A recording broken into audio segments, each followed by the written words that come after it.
Well, what a privilege. This is so exciting to welcome Rick Steves to Spirit 105.3. How are you? Thanks, Eric. I'm doing great. It's such a joy having you here. And the first thing I want to say is thank you. You bought the Gene Kim Foundation's Hygiene Center, which is amazing. And Rick, let's face it, it would have been very easy to say, what a shame it's going to close.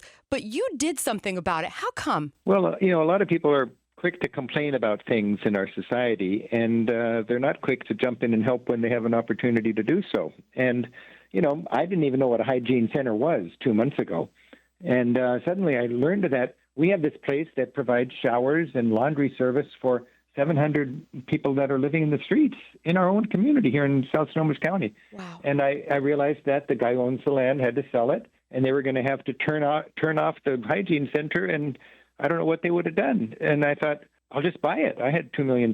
And so I purchased this hygiene center.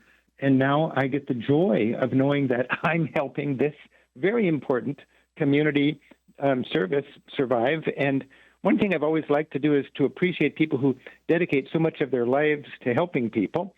And I think the least the rest of us can do is support them. And in the case of this hygiene center, it's a huge network of volunteers. Give them a steady and reliable roof over their heads so they can do their work. So this has been a beautiful sort of Christmas season for me.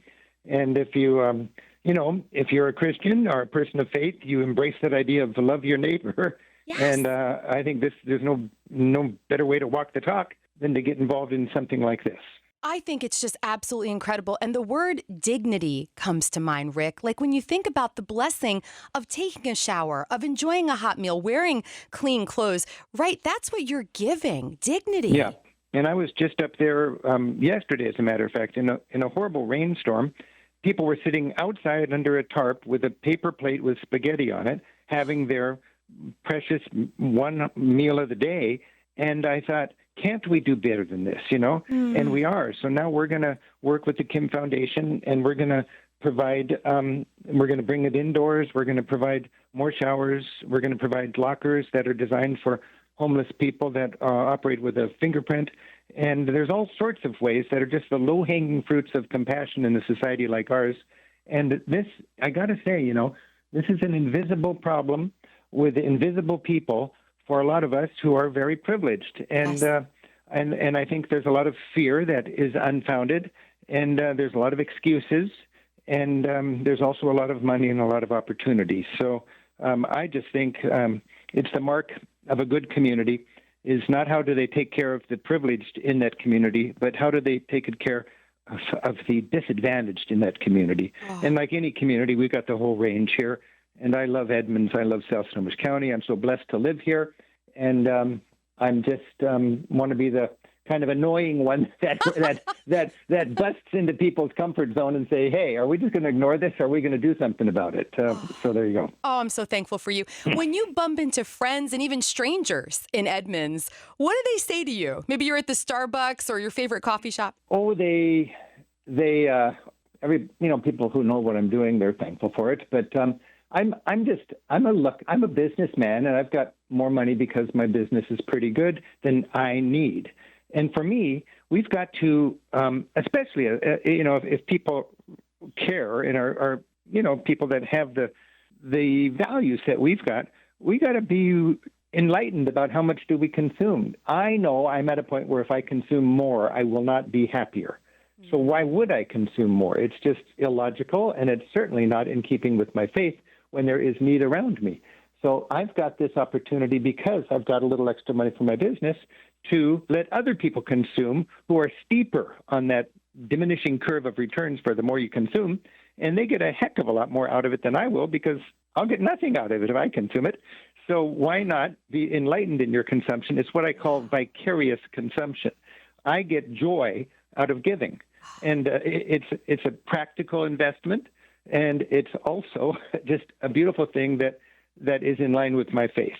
And if that in doing that, if I can be a little bit of an inspiration, or if I can be a little bit of a witness, what's not to like about that? Wow. So every night I go to bed knowing that there's a community of people that have a place that they actually call, quote, the showers, that they can ride their bikes to and clean up. Uh, and other people are complaining about homelessness.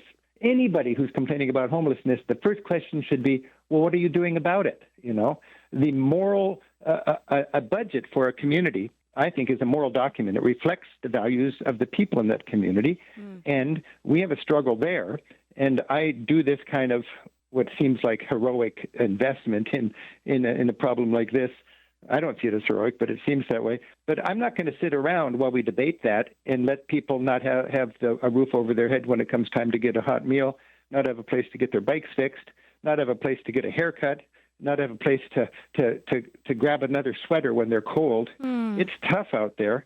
And how many of us good Christians are so artful at ignoring that problem that is in our midst?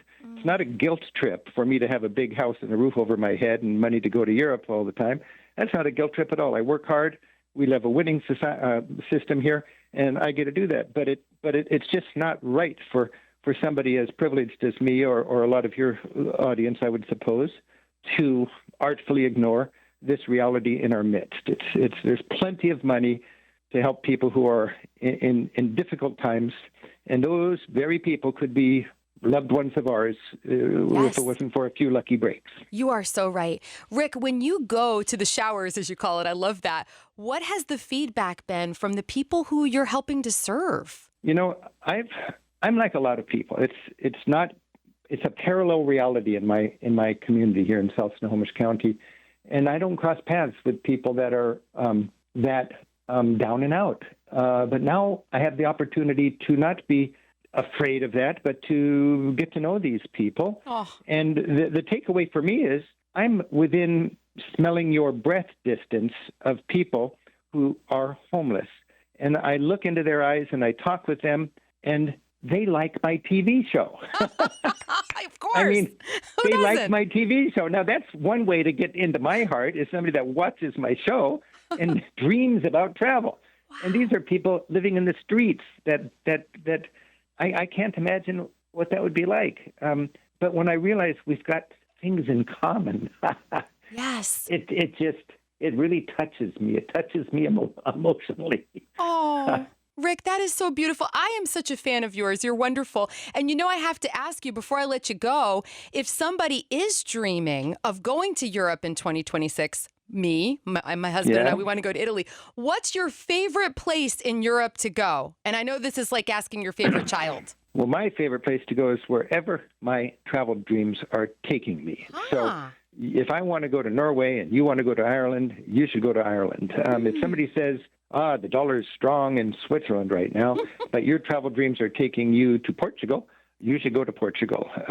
I've been traveling 100 days a year to Europe every year since I graduated from Edmonds High School a long, long time ago.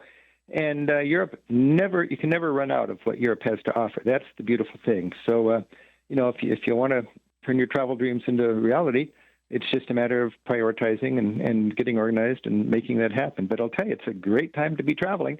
And I'm looking forward to heading out on my next adventure. Oh, you're amazing. And finally, Rick, you could live anywhere in the world, but you choose Edmonds, my favorite place. How come? Right now, I'm staring out my window. I'm looking at where the land touches the salt water. I'm looking at the Olympic Mountains through the clouds, the snow-capped mountains right now. I see the ferry coming back, a little wind, a few white caps out there. I'm surrounded by trees. The only reason I would leave this place is if we suddenly had California weather. I must have been born. I think I must have been a lizard in a previous life. I feel like I live in a terrarium surrounded by lushness, and I'm designed to be right here. We have a community. It's a caring community. There's something about Edmonds. I've traveled all over, and I can look out my window and see my old junior high school. Oh, Rick Steves, what an absolute blessing you are. Thank you for loving our neighbors in Snohomish County and beyond, and just for being wonderful. Well, thank you for what you're doing, and here's to making our community something we can be proud of in these, to put it politely, complicated times. Amen. Here's to you. Rick Steves, you're the best. Thanks so much. Happy travels.